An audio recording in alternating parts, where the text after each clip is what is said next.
Assalamualaikum guys, hari ni aku dekat Bukit Kempas. Ada satu biji rumah nak jual. Sudah fully renovated, 3 bilik, 2 bilik air.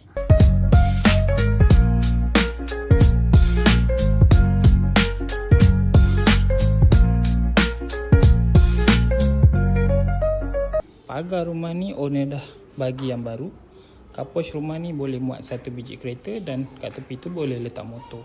Kalau korang tengok atas dekat awning owner dah kasih yang cantik sekali. Pintu rumah ni owner dah siap kasih safety door lagi.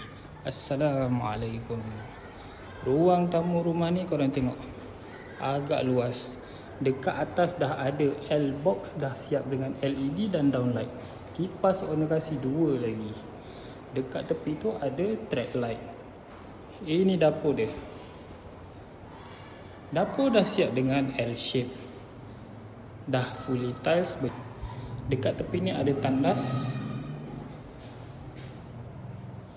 Dah siap dengan LED. Dekat belakang ni ada satu store untuk korang simpan barang. Dekat sini laundry area. Jom kita tengok atas. Ada 3 bilik dan 1 bilik lagi. Naik je tangga korang boleh tengok bilik 1. Bilik 1 ni agak kecil, korang boleh masuk katil single. Ini bilik yang kedua. Bilik yang kedua korang boleh masuk katil queen ataupun single. Jom kita tengok bilik yang ketiga. Ini bilik yang ketiga. Masuk-masuk bilik ni korang boleh nampak luas, dah siap dengan L-box dan LED. Dekat tepi ni ada satu tandas.